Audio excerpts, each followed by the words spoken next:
Welcome to the Compliance 911 Show, a no-nonsense podcast discussing hot topics for today's busy compliance professional.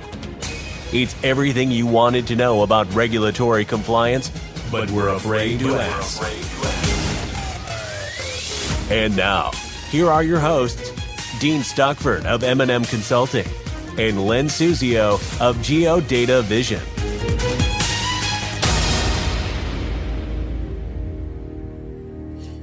Welcome to our podcast series addressing everything you wanted to know about regulatory compliance, but were afraid to ask. I'm Dean Stockford from M&M Consulting, and I'm joined today by my good friend, Len Suzio from Geodata Vision. So, Len, what's the topic for today's podcast? Well, Dean, last month we discussed the uncertain regulatory climate in light of the election of Donald Trump as president.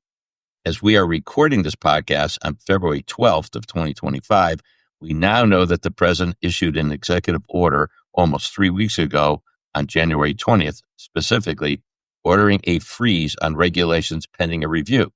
So things are developing rapidly, and I thought our listeners would like an update on the fast-moving situation.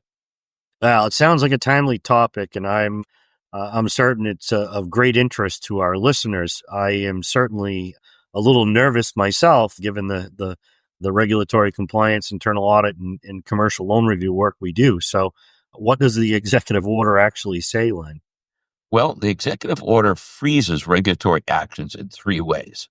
First, the order forbids the proposal or issuance of any rule in any manner until a department or agency head appointed by the president after noon on January 20, 2025, reviews and approves the new rule. Second, the executive order orders the immediate withdrawal of any rule sent to the office of the Federal Register but not yet published in the Federal Register, so they can be reviewed and approved by the agency head.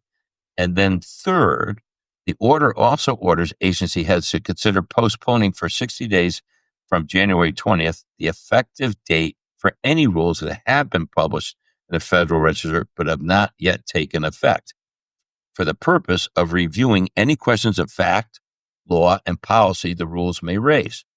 Furthermore, the order asks agency heads to consider during the 60-day period opening a comment period to allow interested parties to provide comments about issues of fact, law, and policy raised by the postponed rules, and to consider reevaluating pending petitions involving such rules. The order also asks agency heads to consider further delaying or publishing for notice and comment any proposed rules, further delaying such rules beyond the 60-day period. So it says quite a bit, Dean.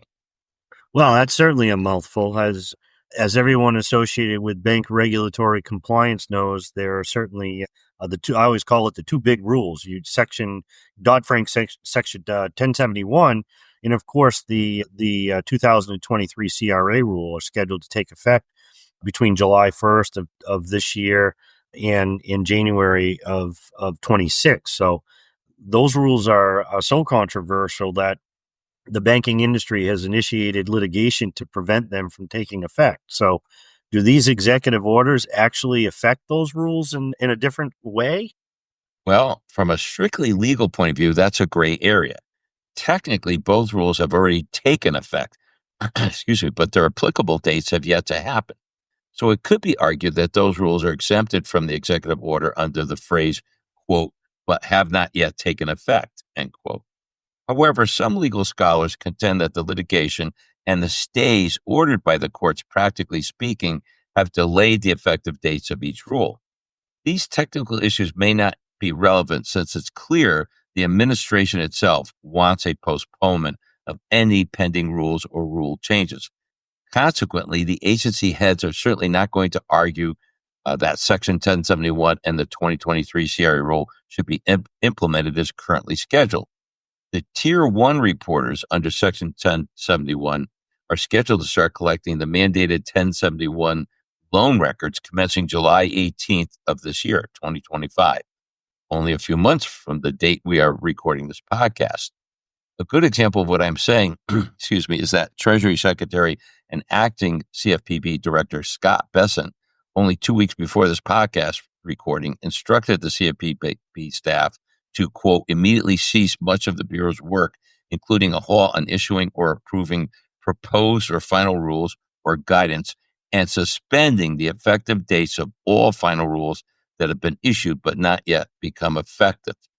That was followed up by OMB Director Russell Vogt, who, when he was appointed as acting CFPB director on February 7th, only a week or two after Scott Bessent had been appointed as the acting CFPB director, Vogt immediately ordered a stop to all pending investigation and bank supervision activities. A good friend of mine, who works at the Bureau, told me the office is shut down for this week that we're doing the recording. With agency heads reflecting the Trump administration's intent to relax regulations, I think it's likely the Bureau may take the position that Tier 1 banks may see a delay on the July 18th date scheduled implementation date. But of course, until that's officially clear, all banks should operate on the assumption that Section 1071 and CRA applicable dates will be enforced as scheduled. Given the significant implications of the regulation freeze and the proximity of the applicable dates, I would expect the agency to issue some official clarifying statement in the very near future. In fact, given the profound and immediate implications of the executive order as it pertains to Section 1071, I think the clarifications are likely to happen even before this recorded podcast broadcast. Wow. What a situation this is for banks, especially when Tier 1 banks face a data collection date commencing on July 18th, 25, only a few months from today's recording.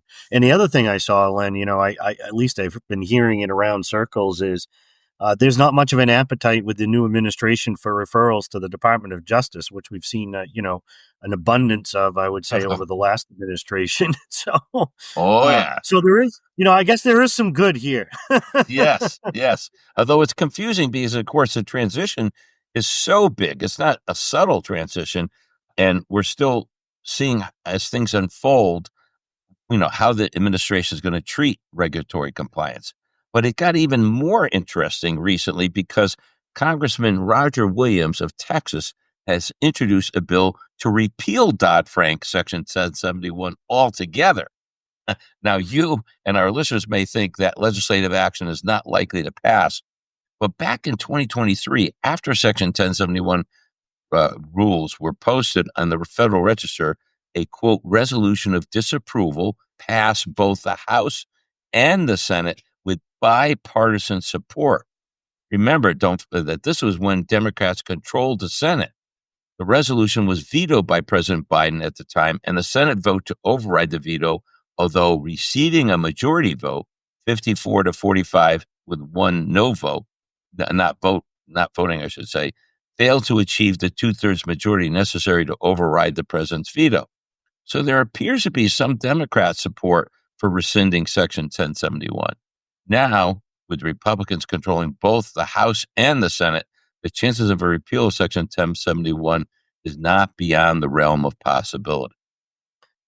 So it appears that that substantial changes in both the Community Reinvestment Act regulations and, of course, the 1071 rule are likely in this year. What do you advise a bank to do in light of the uncertainty that is precipitated by these potential changes? Well, first of all, until things become clearer, the Tier 1 banks under Section 1071 should proceed to expect the July 18th Section 1071 data collection date to remain in effect until officially notified of any change. Given that some of the information mandated to be collected under 1071 is not legal to ask of a loan applicant unless it is collected pursuant to the Section 1071 mandate pertaining to small business loans as defined by Section 1071, it makes for a tenuous situation. But the rule does allow banks to collect such data a year ahead of the official applicable data collection date. So it would seem to be permissible to collect that data now. However, anyone listening to this broadcast should check with appropriate legal counsel about that matter. And I'll add that regarding Section 1071, regarding the new CRA rule, the 2023 CRA rule, of course, the first applicable date for that rule is scheduled to be January 1st of 2026.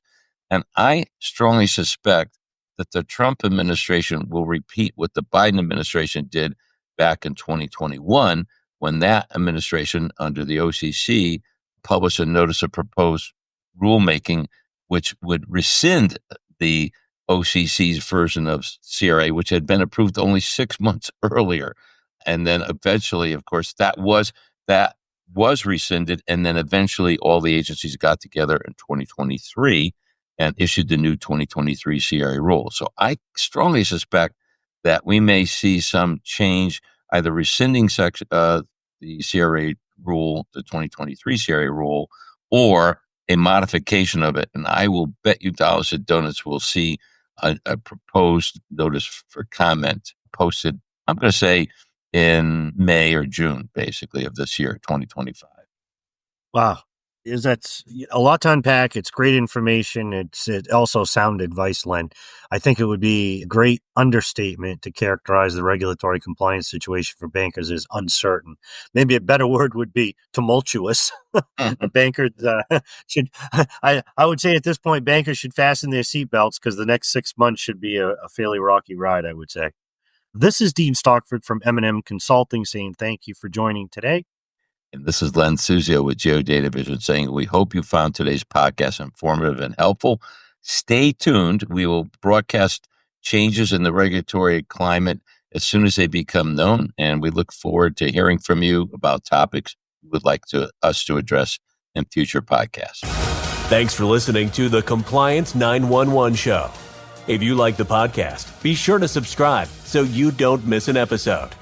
While you're at it, please give us a like and review to help others find the show. As always, links are in the show notes, and you can always find us online at compliance911show.com. Follow M&M Consulting and Geodata Vision on LinkedIn for all the latest news and information on compliance hot topics.